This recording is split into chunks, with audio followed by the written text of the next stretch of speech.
Hello, Jasmine. I'm fine. How are you? I've been fine.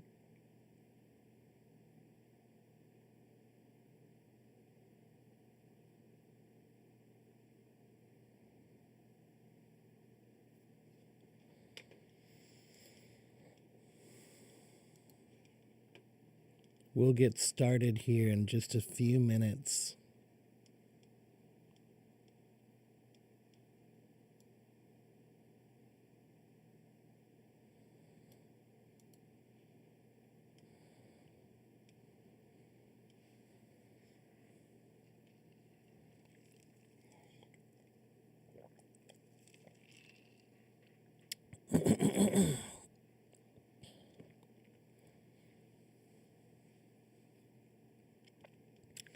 Thank you, Jasmine.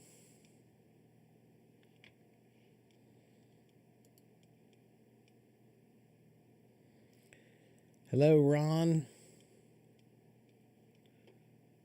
How are you?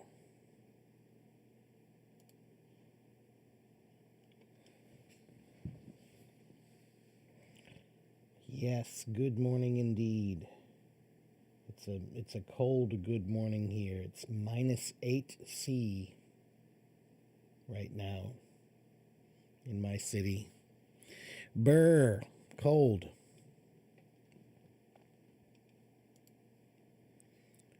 I'm not bad. A little tired, but I'm not bad.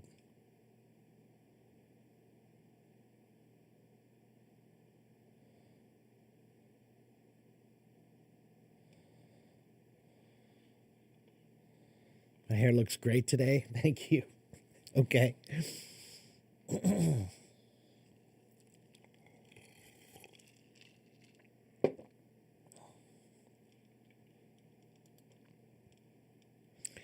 All right.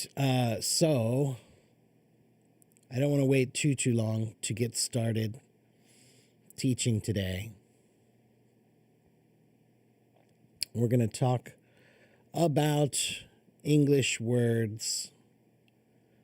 I'm going to show you how many English words have cool stories behind them. And if you know the story, then it's easy to remember these words. So it's a fun new way to learn vocabulary. So, I think we're going to start from the bottom and work our way back up. How many do they have? 71. Okay, that's pretty good.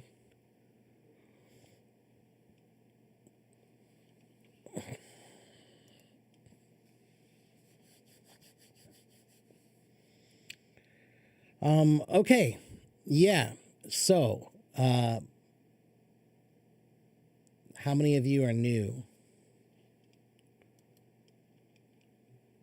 I see some regulars here. Most of you probably know me already. Anybody new?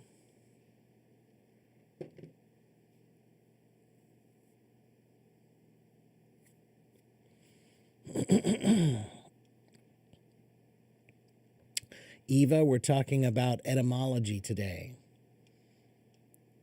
Etymology is a fun trick that can help you learn vocabulary words. Okay? Etymology means where vocabulary words come from, where the words originally come from. How does it work? Well, so for example, the word science. Let me get my keyboard over here. Science. The word science, where does science come from? It originally comes from the Latin word scire, S-C-I-R-E, I believe. Yeah. And this word in Latin, it meant to know something.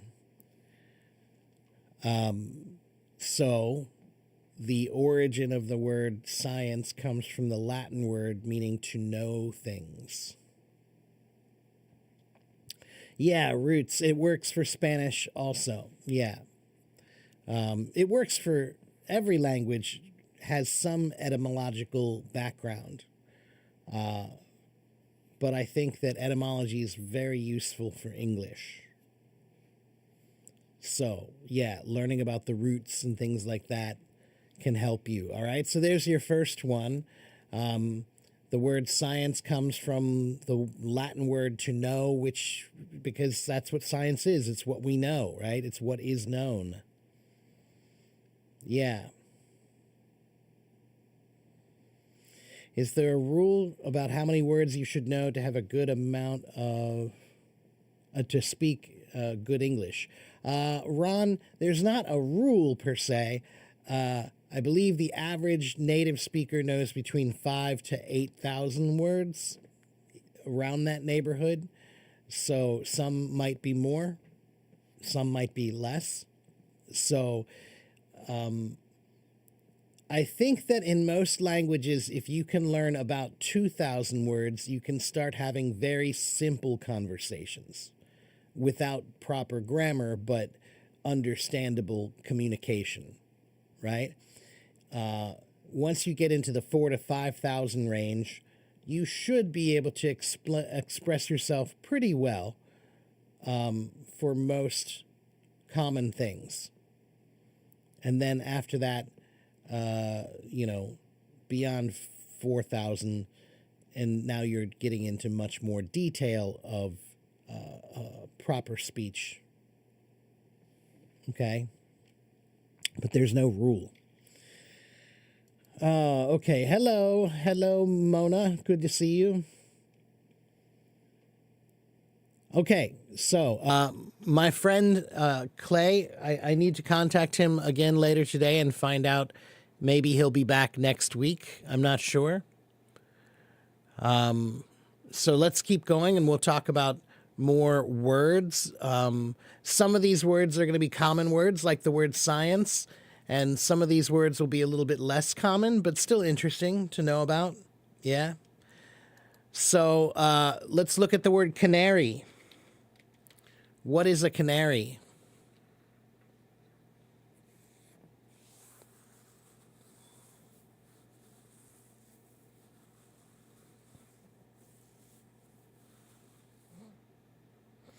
It's a bird, right? Yeah. And where do we get that word from? If you learn about this bird, then you're learning about a place also.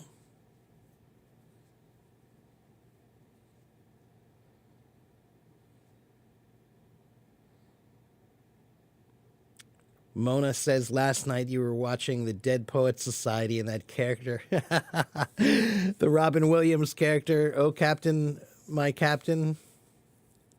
Is that what you're talking about, Robin Williams? Well, I do like that movie.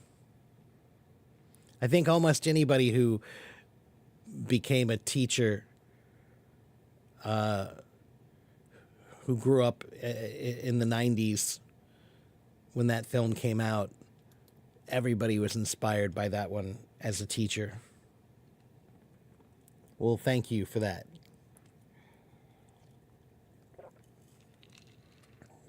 That means a lot to me. Okay, so Canary Island, the Canary Islands is what we're talking about. The canary bird is named after the Canary Islands where they were found. Okay, so if you learn about the bird, then you're learning about the place as well. And so it'd be good. You could go on a map and find where are the Canary Islands. Okay, where are the Canary Islands? Now, what's funny, though, is people don't know why did they call them the Canary Islands, because the word canary actually comes from the Latin word canis, meaning dog. So the islands were called the Dog Islands, and people are not sure if they were called the Dog Islands because they had many stray dogs, there was many dogs on the islands, or if they had seals. There was a kind of seal that was there that they used to call them sea dogs, right? So it could have been real dogs on the island, or it could have been seals. who were swimming a lot near the island, and they were nicknamed sea dogs. So that's why they named the Canary Islands after the word dog. That one's kind of a little bit not, I don't know, you don't need to use the word canary very often, right?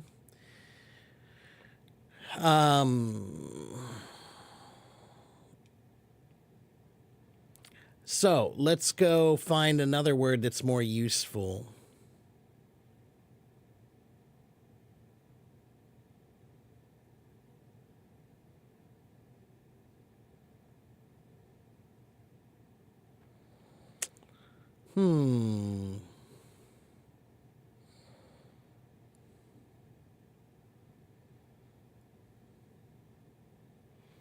Okay, so how about these two words?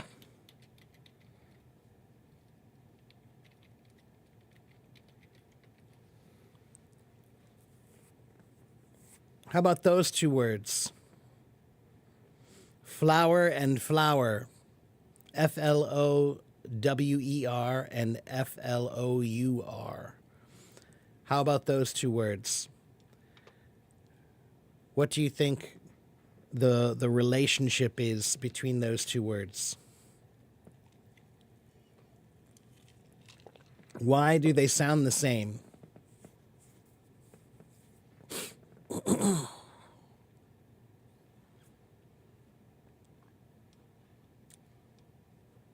They both come from the French word fleur, meaning flower. So this is the French word that means flower. And so we all know, the pretty flowers in your garden, but when you make flour for bread, the grain part, the top part, is called the flour of the grain. So the part where they use the grain part, actually the grains of the grain plant, those are called the flour of the grain. So that's why the word flour for cooking is the same sound as the word flower for your garden, the pretty plants in your garden. Okay, let's see. Is somebody asking a question about those words? Eva, are you asking a question about the words repercussion and aplomb? Repercussion, to percuss means to hit, right? And means again.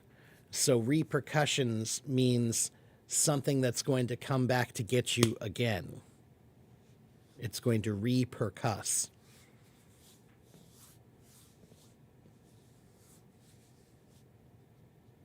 And aplomb, to do something with great aplomb, basically means with great bold energy.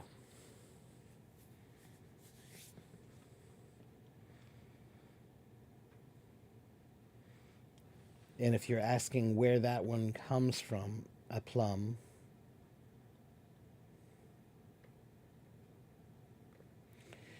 it comes from the Latin word plumum, which means lead. So to do something with great aplomb means to do something with great confidence in yourself.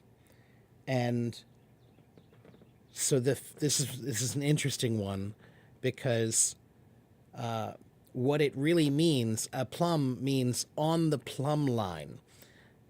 And so a plumb line is a straight line that's drawn to give you accuracy in your measurements, okay? And it's straight.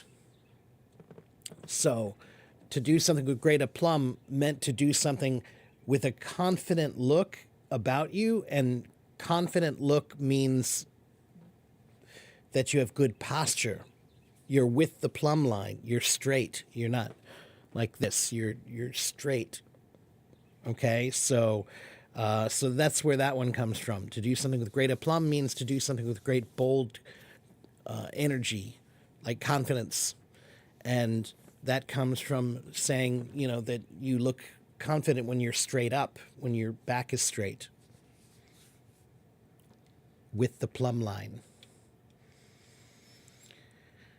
And the word plumber, also, a plumber is the guy who works on your, toilet or your sink. And that's because the word plumb in Latin means metal, which back then meant lead, L-E-A-D, lead metal, because that's what pipes used to be made from, was lead pipes. So the plumber was the guy who would work on your lead pipes. Okay, and Jack, you had a question too. I missed it. I'm sorry. Where was that?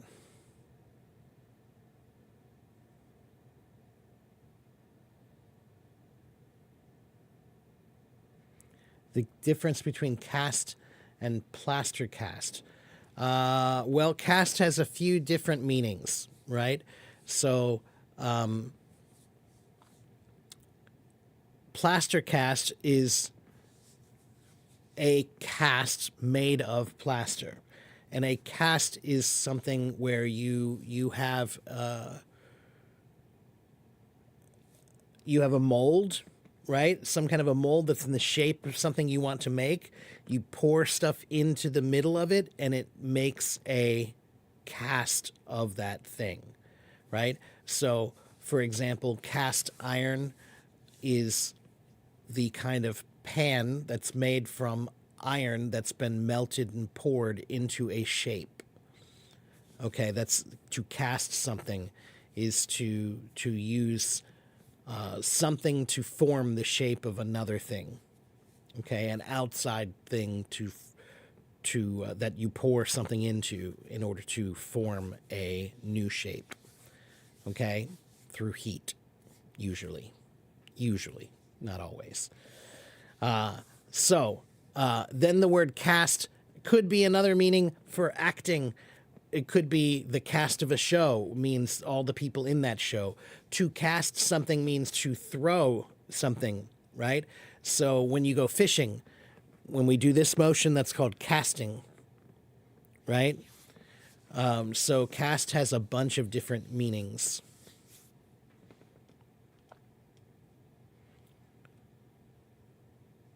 Okay.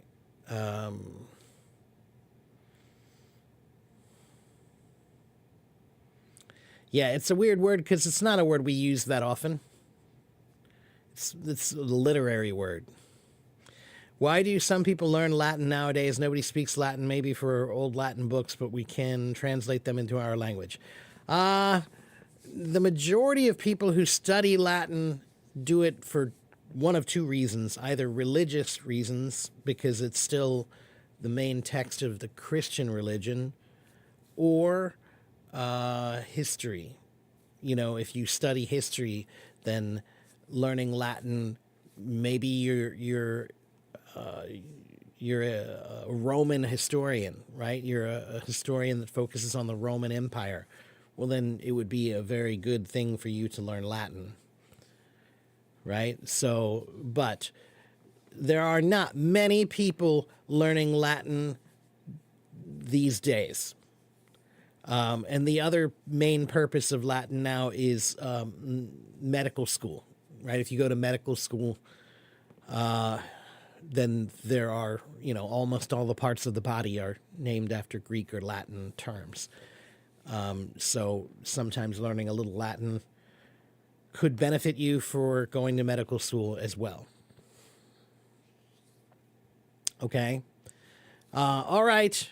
Let's find some other words that are interesting to talk about. What about the word amateur? What does amateur mean?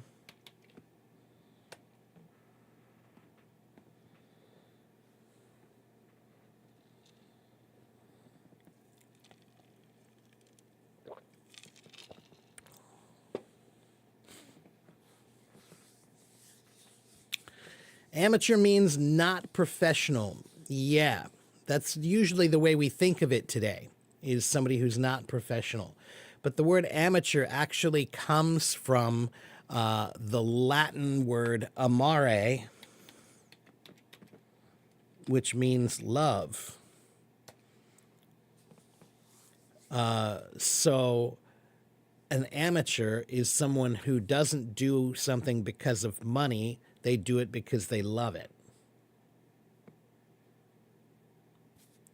Yeah, so in the modern sense, when we talk about amateurs, usually the first thing that comes to mind is somebody who's not professional, right? So, and that may mean that they're not as good, but in truth, it doesn't always work out that way. There are some times when the amateur could be better than the professional, because amateur is somebody who is interested in something because they like it. And sometimes people do something more intently if they do it because they like it, not just because they're being paid for it. So, yeah, the word amateur comes from the word love, because when you are an amateur, you love doing that thing. Okay.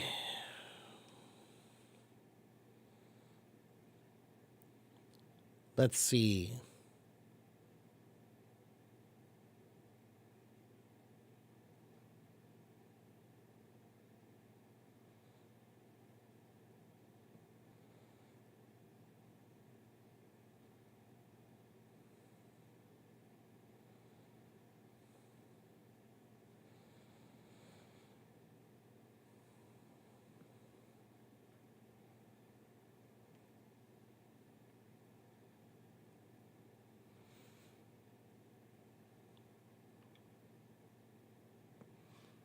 How about the word window?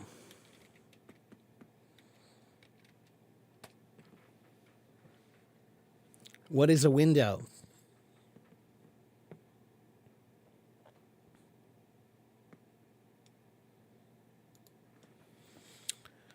It does. It does come from the word wind.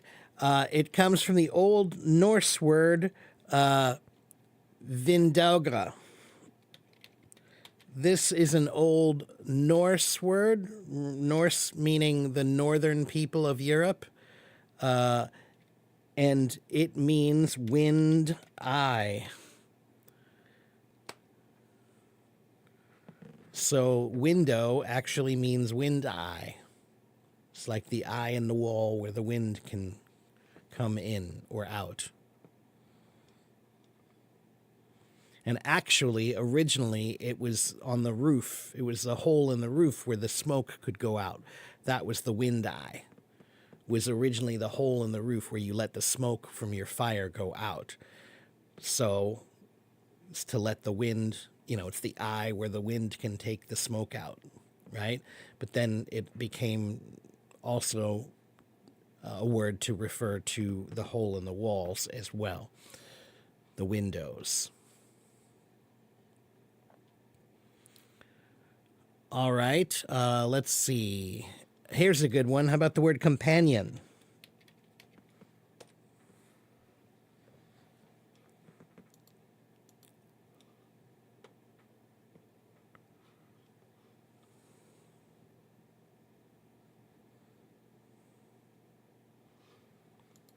What is a companion?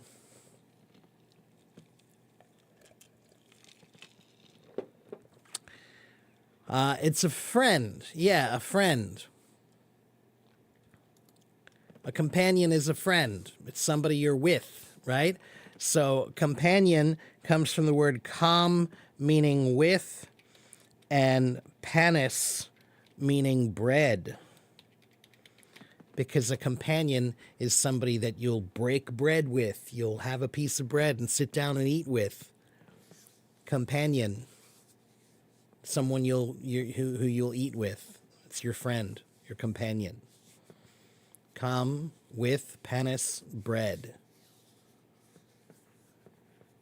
Yeah. So it's a person that you are willing to sit down and break bread with. To break bread, meaning to here's some for you, and here's some for me. Yeah, companion. That's a good one.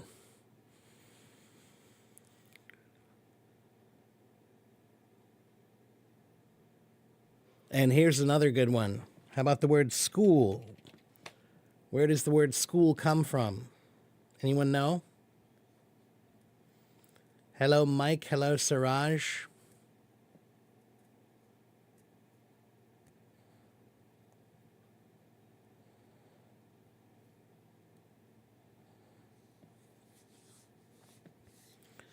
We're talking about vocabulary words and where they come from. I'm doing etymology, that's right. Yeah. So the word school comes from the Greek word skoli,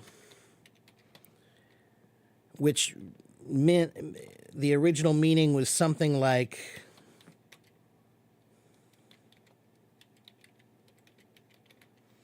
it meant leisure or spare time. Oh, I spelled leisure wrong. Sorry. Leisure.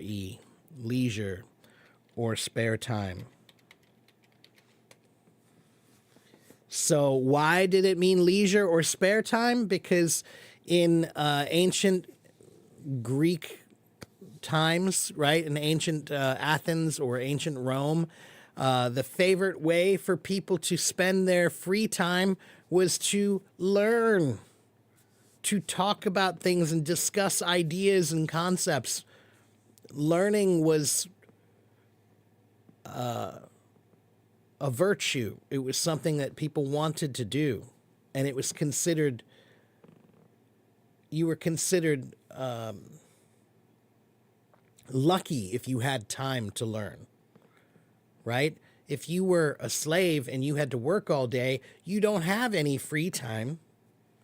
So learning was something that some people would aspire to do in their free time. Yeah, it was something to do in their free time. That's right. Yeah. So that's where school comes from. The word school.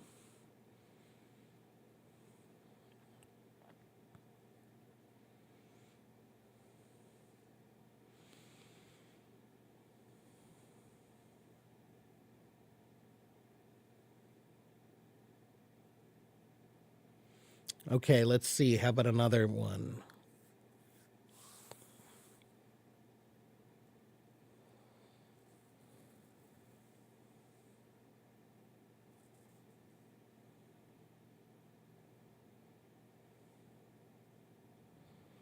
How about this word?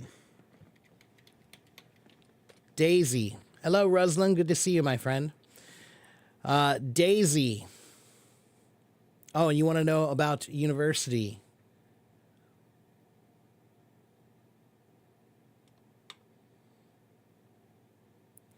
Okay, well, the word university comes from the word unis or uni, meaning one.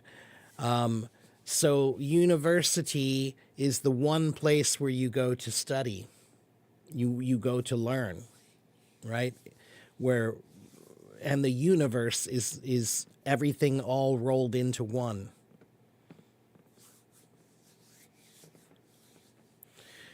So what about the word daisy?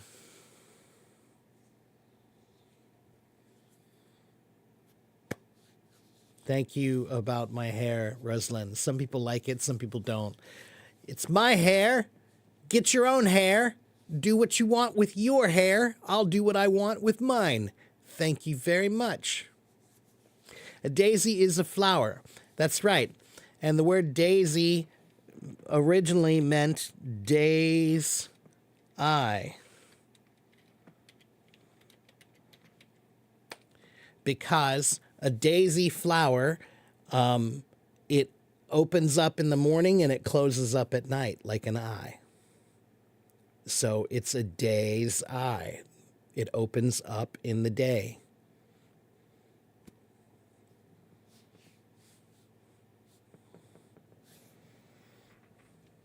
Yeah.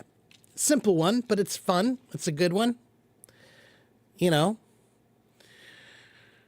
Let's see.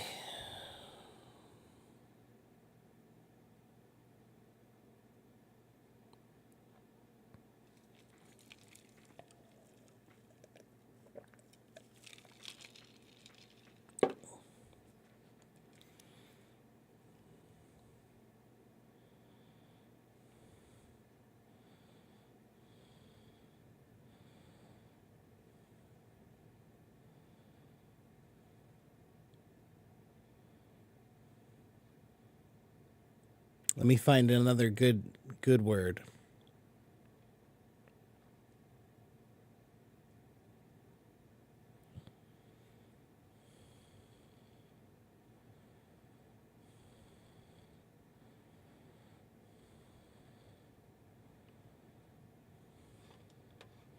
What about the word echo?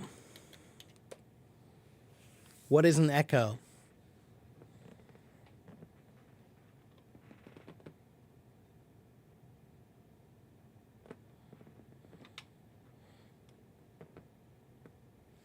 The sound bouncing on the wall, right. So the word echo comes from it's from a Roman story, I believe, about Jupiter's wife, Juno. Jupiter's wife was Juno, and Juno cursed this girl, Echo. And Echo was only allowed to speak the last words that were spoken to her.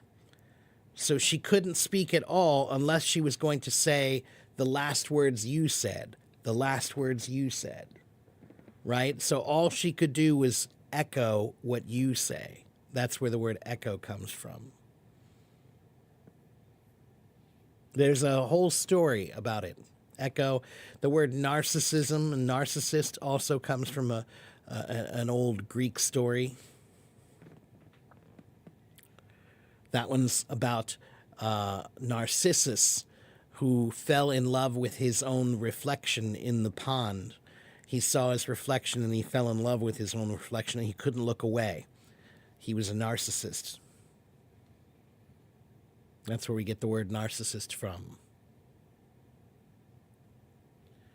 And how about the word chronology?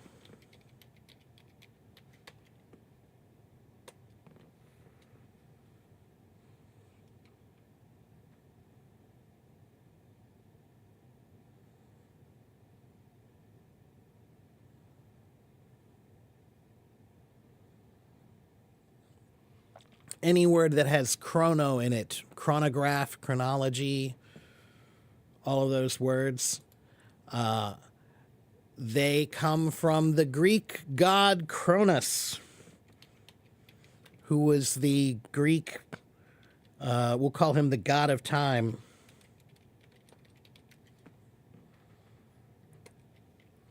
So anything that has the word chronology or chrono in it is from the Greek word that means time.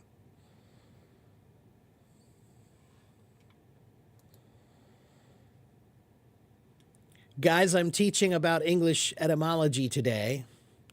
So if you have other questions, you're going to have to save them for my other live streams. Okay?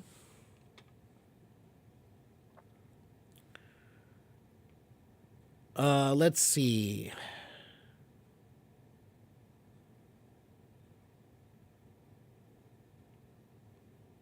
Oh, here's a fun one.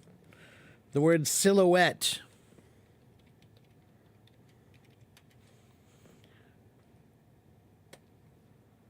Do you know what a silhouette is?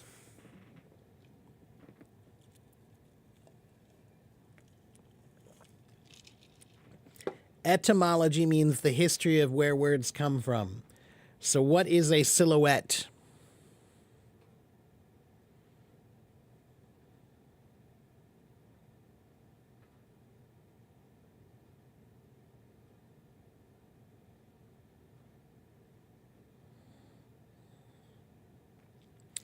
It's a kind of drawing. Yeah, it's a kind of drawing. But it's a drawing just of like the shadow of your face, right? So they take a look at you in the light, right? They shine a light on you onto the wall, and then they draw a line around your shadow to show your face, the shape of your face, right? That's what a silhouette is. And this word comes from French history. There was a man in the French government, Etienne de Silhouette. Silhouette, I think it was maybe how it would be pronounced in French. I'm not sure. But This guy, Etienne, he was some sort of a minister of finance or money. You know, he was something about, you know, bills that had to be paid and stuff. And he was very cheap, apparently. He was really a cheap guy. He didn't like to spend money. And the royal families always wanted to get their paintings done, right? They wanted to get paintings done of your portrait, right?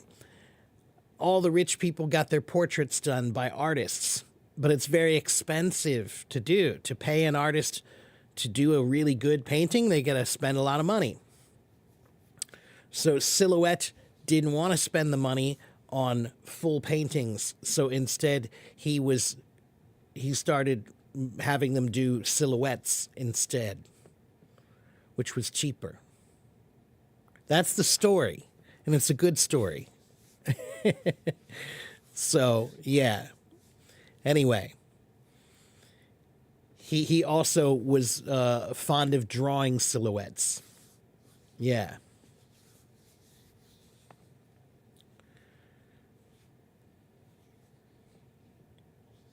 That's right. The face you see in a shadow. That's right.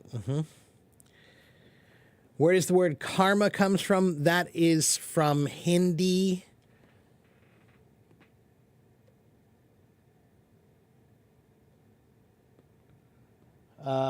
It is from Sanskrit, kronati. Oh, no, sorry. Kronati, yeah. Kronati meaning to make. To make from something. So your karma is the result of all the things that you have done or made, right? All the actions you have made. So, yeah. Karma comes, it's a Buddhist term that comes from the Sanskrit word karma, which comes from the old Sanskrit kronati, which is also related to Persian.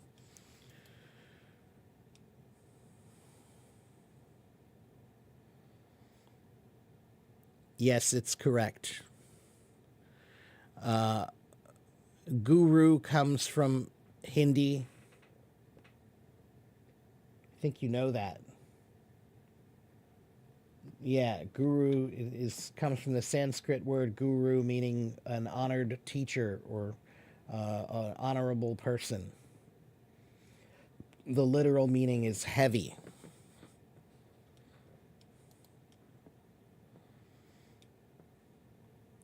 Where does English come from? English comes from many places.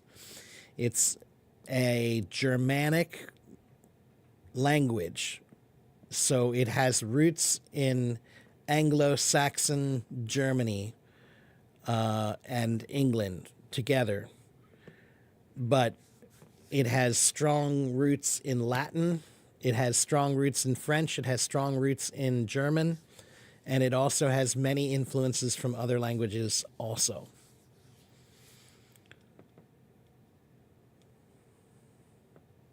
You're looking for those words that are solely derived from French origins without having Latin or any other language's roots. There are not that many, Sana. French is a Latin-derived language, so nearly all the words do come from Latin originally.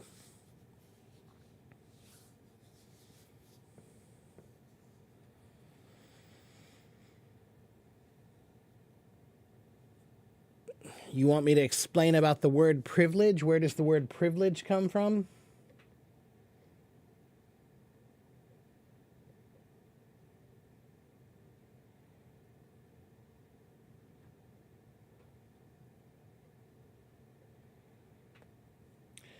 Privilege comes from the Latin word privilegium.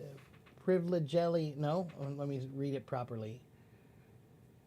Privilegium, meaning the law applied to a person, or a law in favor or against a person. So, Wait a minute, let me finish reading this.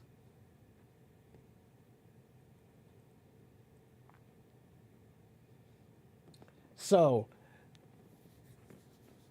privilege, in this case, a long time ago, if you wanted permission to do something, you had to go to the king and ask the king, may I do this thing? And the king would say, yes, you may, or no, you may not. And if he said, yes, you may, then he would give you a piece of paper saying, you have the right to travel from here to here and do this thing for the king. And that was your law that was written to give you the privilege to do these things based on the king's right, the king's rule. Right? So the original meaning of privilege was the permission or law that was granted to you in order to do something. So now when we think of privilege, we think of our potential ability to do something, or what's maybe a better way to say it. Wait a minute.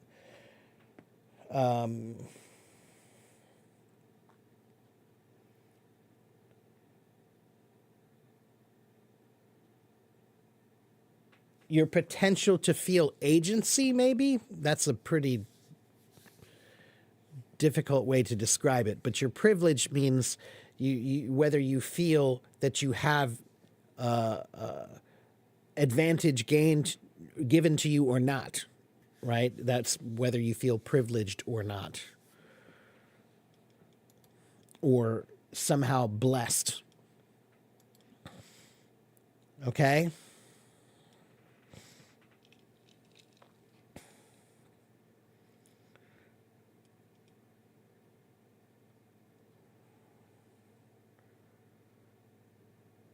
Weird. Don't waste your time on words like those. You're never going to need to use those words in your life. That's a waste of time.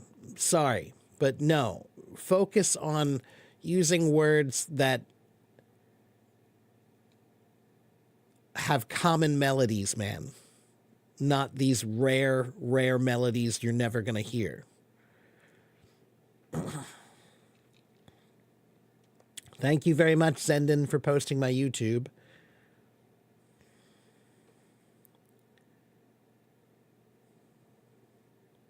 You want to know what's a kind of privilege?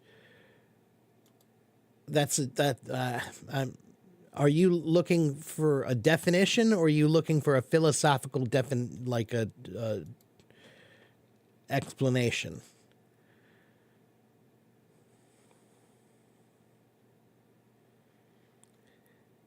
I also find the history of the English language fascinating.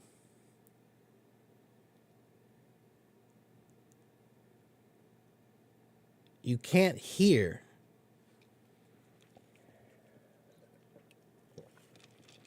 The great vowel shift, Winston. I would love to discuss the great vowel shift with you also, but unfortunately, there really is no great explanation for the great vowel shift still. It's still something that people argue about and theorize about, but nobody really totally understands why the sound of letters suddenly just changed.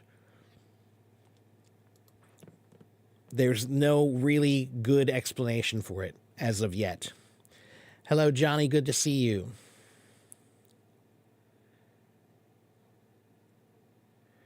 You meant you read the meaning of privilege as like something special based on economic. Okay, right. So it can have that meaning. Privilege can mean something like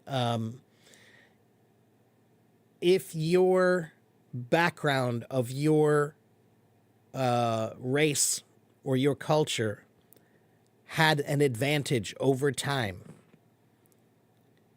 or another one had a disadvantage over time, then the one who had the advantage, you would call them in a state of privilege because they had this advantage given to them.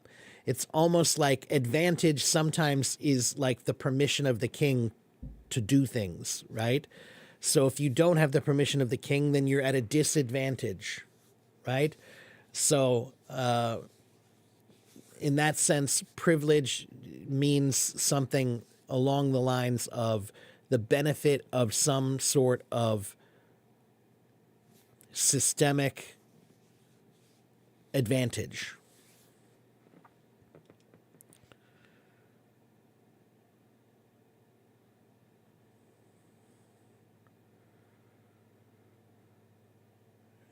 Why does your English teacher always confuse you with these kind of words? I don't know. I mean, unless you're trying to study for an advanced vocabulary test, I don't see the point in learning those words. I mean, I don't know. Weird. You're at an age where you need to start thinking about your own education and the direction that it takes. Don't always trust the guide of someone else. Sit down and think about how you can guide your own education, okay? Now, teachers often have a better way or a good suggestion that can save you time, right? But you need to sit down and figure out what's truly important to your education and focus on that. And, words like solemnant don't really fall into that category.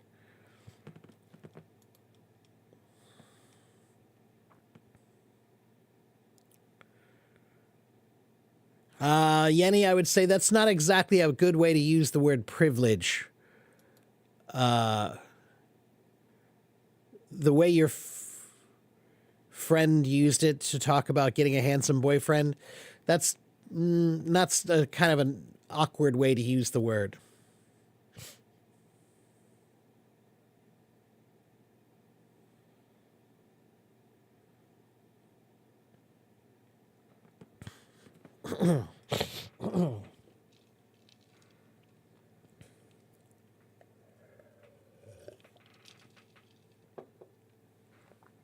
Okay. For the TOEFL, you need to learn C2 vocabulary. I understand. Okay, and again, like if you're studying for the TOEFL test, for the advanced part of the TOEFL test, okay, I get it. But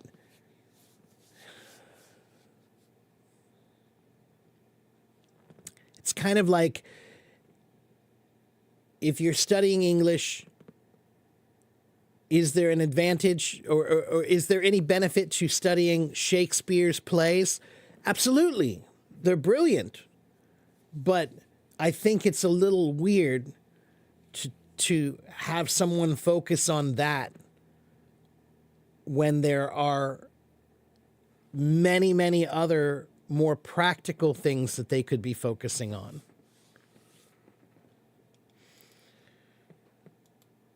Yenny, again, privilege has a few different meanings. Just Google it. You'll find the meanings of privilege. Type in the word privilege, type in meaning, and type in example sentences. Read a bunch of example sentences to see how privilege is used properly. Okay?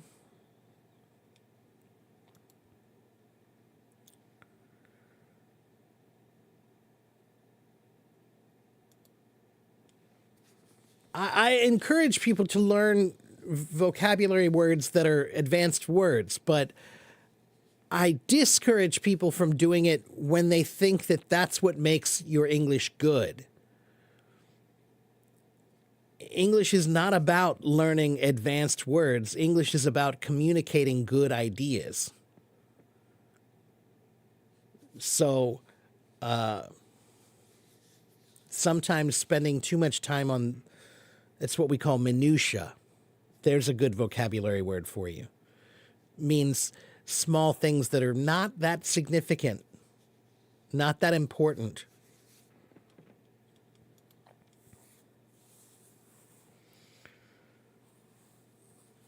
Privilege can mean special rights or blessings, sure. How was my trip? Where did I go? I went to Germany for 1 week. I went to Madrid for 2 weeks, and I went to Taiwan for 2 weeks. It was great. Thank you. It's good to see you too, Carolina. Okay, let's go on and let me explain another word.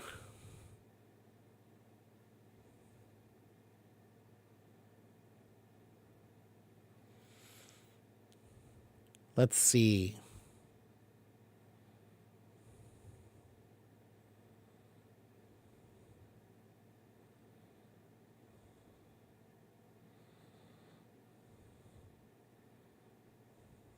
Let me find a good one.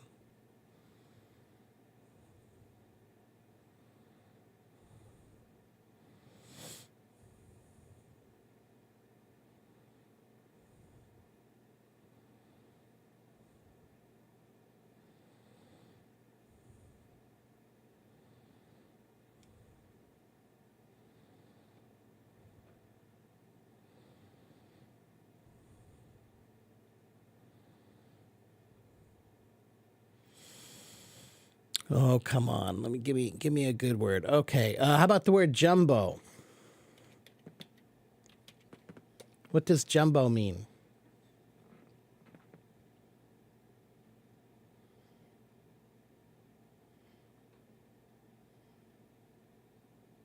Weird, your English seems quite good. If you're learning words that are like that, then your English is quite good.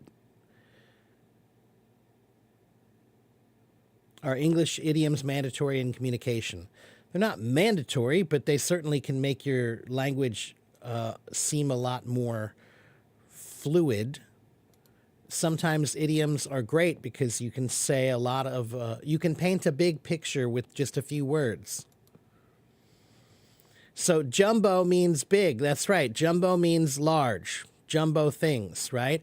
And the reason why we call it jumbo is because a long time ago there was a circus. They had an elephant, and his name was Jumbo. Jumbo the elephant. And he was a really big elephant. And so after that time, the word jumbo became associated with anything really big. Anything really big is jumbo.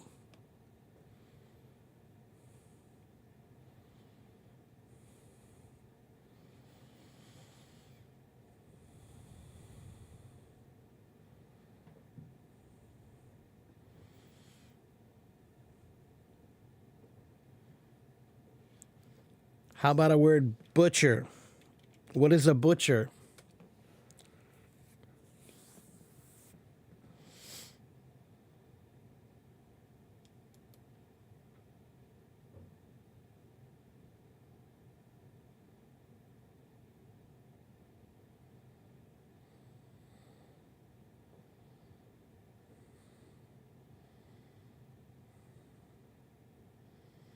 A person who cuts meat. That's right. That's a butcher.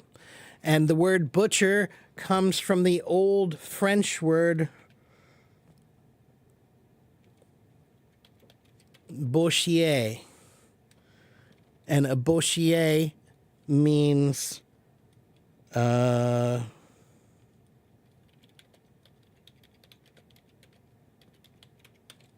means the killing of goats.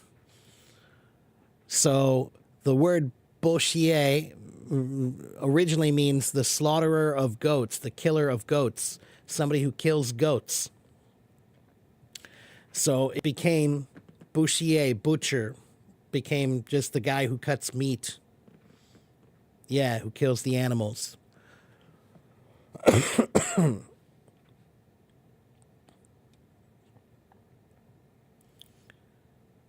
We talked about plumber already. Oh, here's a fun one. How about the word dexterity?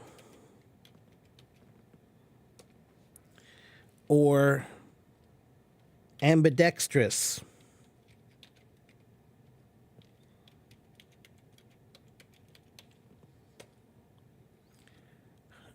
And the word sinister. Well, let's start with those two words, dexterity and ambidextrous.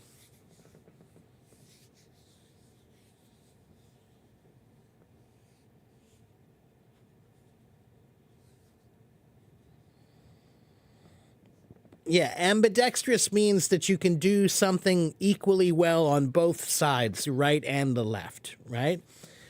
So that's what ambidextrous means. Dexterity usually means your skill with movement, right? So if you're very skilled in movements, then you have great dexterity, okay? So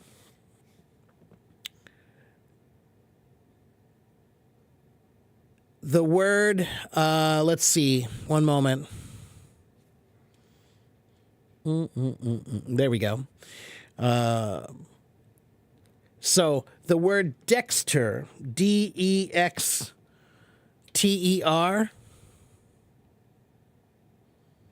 it means on the right side.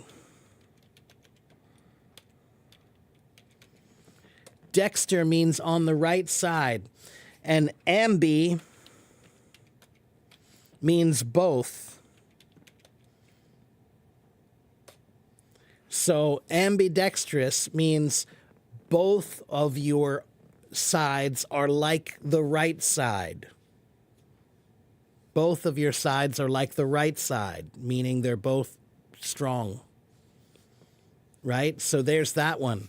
And then the word dexterity means on the right side, because if you can move well, then you're probably using your right side, because most people were right-handed. Right? So, and then there's this word sinister. Do you guys know the word sinister?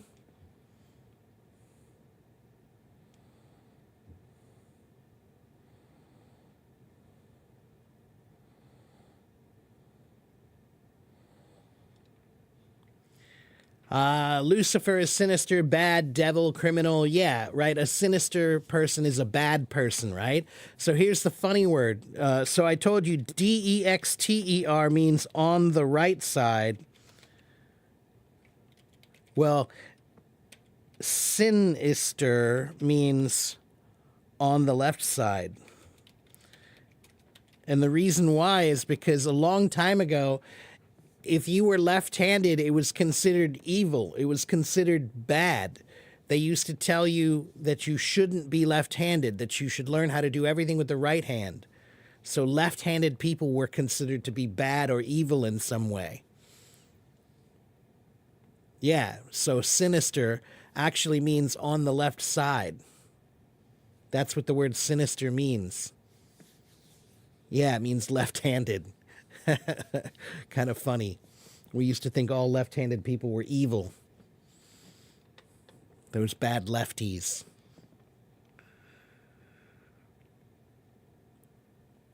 Okay, I have enough time for just a few more. I've taught this one many times before, but the word malaria. What is malaria? Do you guys know what malaria is?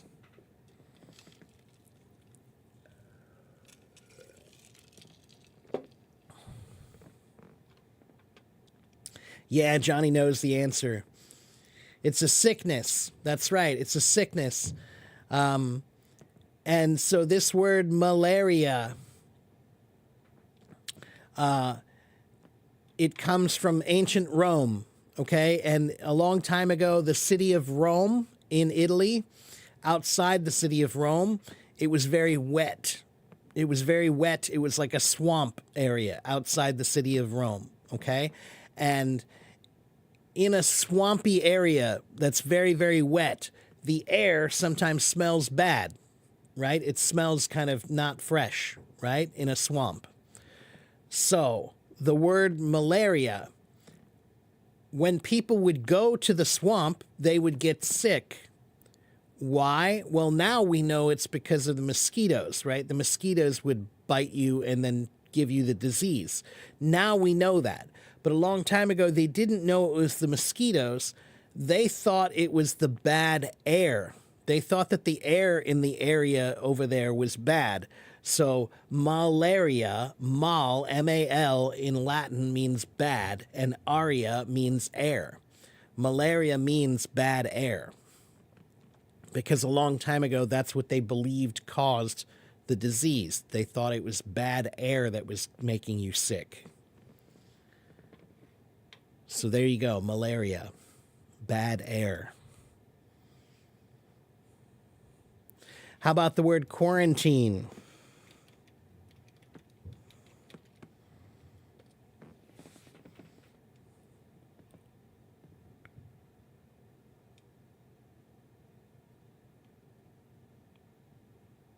Quarantine.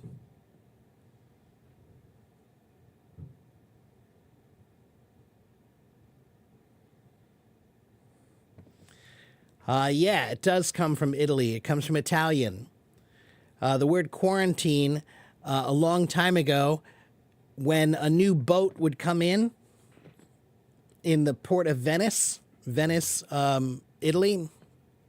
So in Venice, the because of the plague, because of the diseases that were in Europe a long time ago, ships, when the ship would come into the port, it would stay in the port for 40 days before that anybody could come off the boat and come into, the land. So 40 days in Italian is 40 giorni.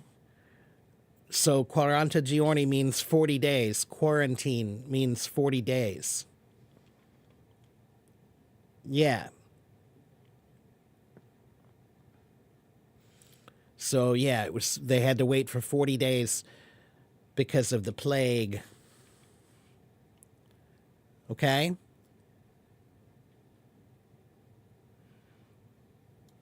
What about whiskey? What is whiskey?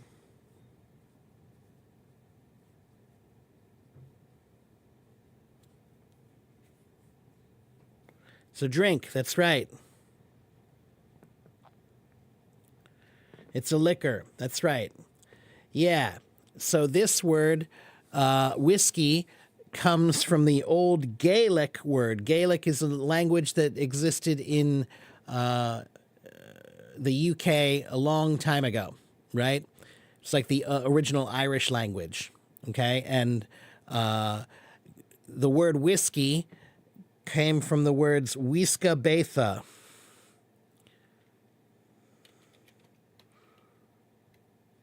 B-A-T-H-A. Wiska Betha, which means water of life. And why did whiskey mean water of life? Well, for a few reasons. One, because alcohol was kind of considered to be special. It was almost magical in some ways, right? The way that they made it, the way that they created it, it required a lot more effort and technique. So it was magical in a way, right? And also, whiskey was used for celebrations. It was used for treaties. Any kind of a major event was celebrated with the water of life. Whiskey.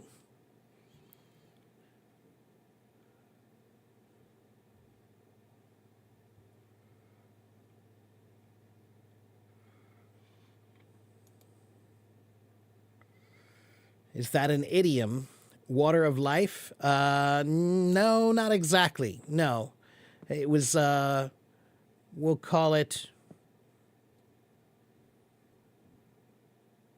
it was more of I would say, a poetic naming. Something to make people think it was special. Right? How about the word pandemonium? What does pandemonium mean?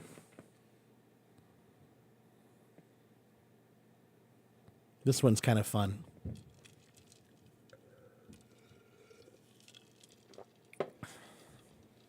Is there any difference between idioms and sayings? Yeah, idioms are short stories. A saying is just a saying, right? So if I say, let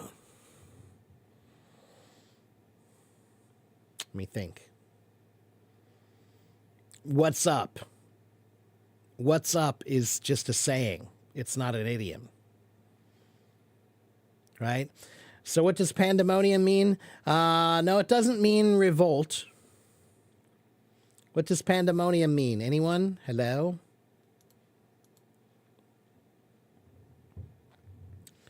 That's right. A situation in which there's a lot of noise and confusion because people are excited, angry, or frightened. So the word pandemonium, pan means all or every, and demonium comes from the words meaning demons. So pandemonium means all demons, right? Like demons are these little evil creatures that cause trouble, right? So pandemonium would be all of the bad demons coming at once to do bad. Pandemonium. All the evil spirits, the demons. So that's what pandemonium means. Chaos. But chaos, why? Because all the demons are here.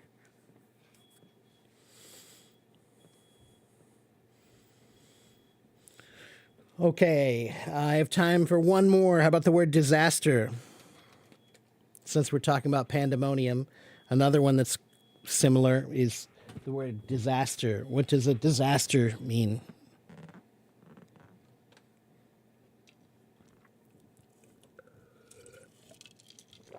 A tsunami is a kind of disaster, yeah.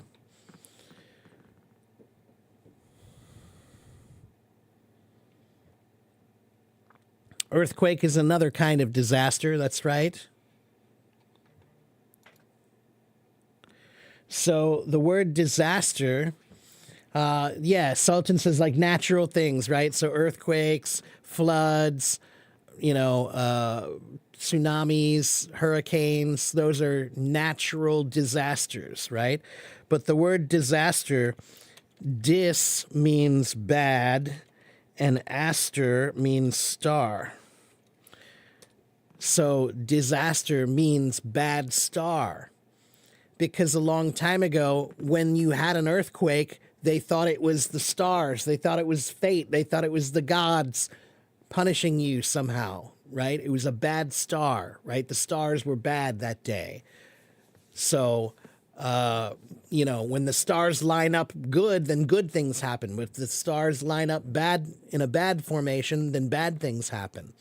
So whenever you had a hurricane or a typhoon or an earthquake or a tsunami, they thought it was the gods who were doing it, and it was because the stars were lined up badly. Bad star. That's what disaster means. Bad star.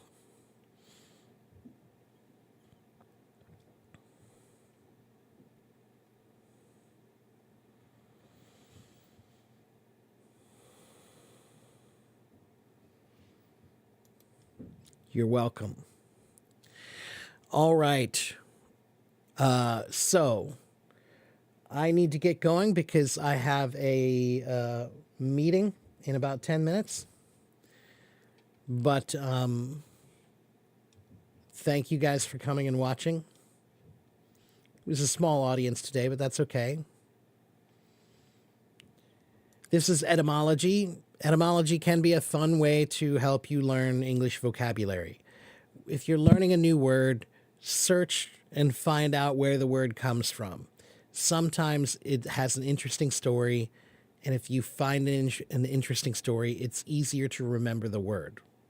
Okay?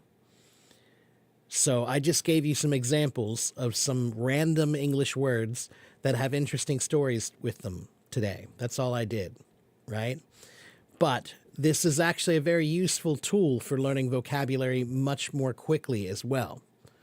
If you learn about etymology, you can learn about many of the patterns that happen in English. Okay? Like the word pattern. The word pattern comes from the Latin word pater, meaning father, because a pattern is something you use to make another one, right? So if you have a good pattern, then you can make another one, just like your father is a good pattern for you, or should be a good pattern for you, right? So the word pattern comes from the word father. All right, that's it for me today, guys. I will see you guys next time, okay? I'll be back Monday for sure, but who knows? Maybe I'll do a voice stream or a live stream before then, okay? You're welcome, Lynn. You're welcome, Carolina. Thank you very much. You're welcome, Majidov. Some fathers are not a good example. That's true. That's why I said you should be. Should be. So, all right. Take care. I'll see you guys next time. Bye-bye.